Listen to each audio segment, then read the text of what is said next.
A very sad situation, of course. What is the situation where you are right now?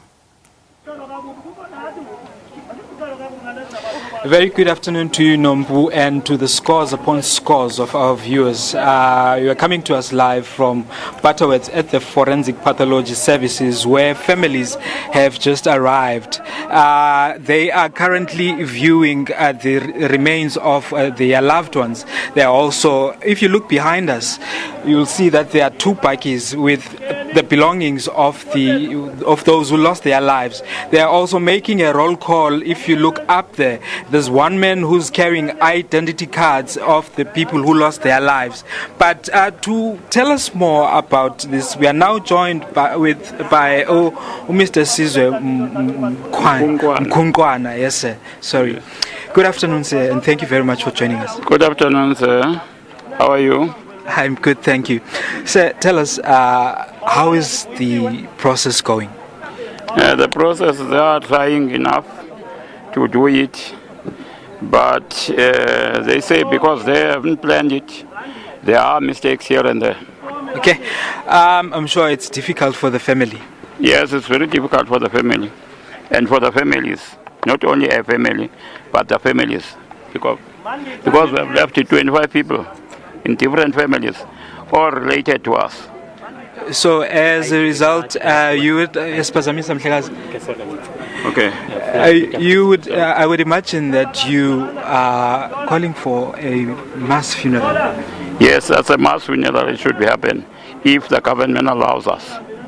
Yes, there should be a mass funeral whereby there should be a huge tent which will be situated somewhere at Kebe, nearby the school, so that all the families can be there. And then after, and even the reverends should be there. And after the sermon has been finished, they should be transported to their different places to be buried there. Tell us about the person you lost. The person I lost is my aunt, Nolisin Mkunkwana, and my neighbor, Lashauta Ghana. I'm representing also my neighbor because there's no kids here. Yes. Condolences, sir. May they also rest in peace.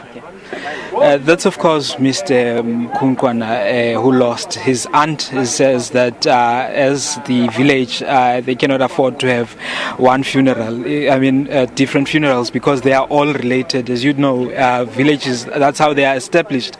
One family which is related sits in the one village, and then they converge there and formulate a village. So what he's saying is that they would like the provincial government to assist them with burying their loved ones. The process is continuing behind us, as you can see. Some of the families have gone inside and seen their loved ones, and we will be your eyes and ears. As for us here in Butterworth, it's back to you in studio. Before I let you go, Yanga, okay. Yanga, are you still there? I can see you're putting your headphones on. Can you hear me? I just wanted to ask you, what support is the family getting? Yes, I can. What support is the family getting in terms of counselling, any social services that are being rendered right now as they deal with this tragedy?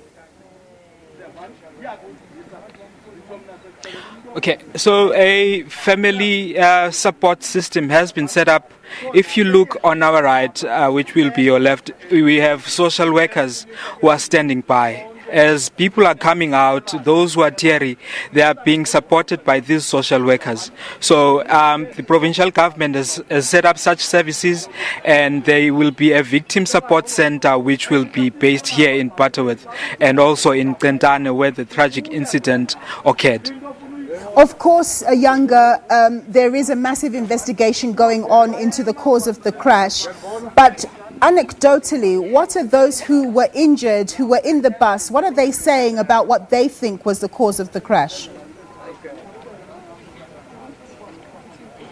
So the accident, when we spoke to some of the survivors, we gathered a sense that the accident was caused by speeding.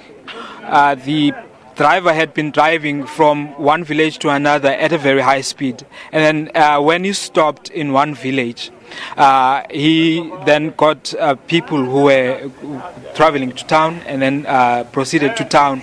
But an eyewitness tells us that the bus driver hit a rock while traveling at a very high speed, and then he lost control of the bus, and then it veered off road and began plunging down the cliff, spilling people outside the bus. So that's what we got. But obviously, an investigation process has begun, and we will be furnished with the proper response at an appropriate time. Of course. Thank you very much, Yanga. My colleague there, Yanga Funani, reporting from the Eastern Cape. Well,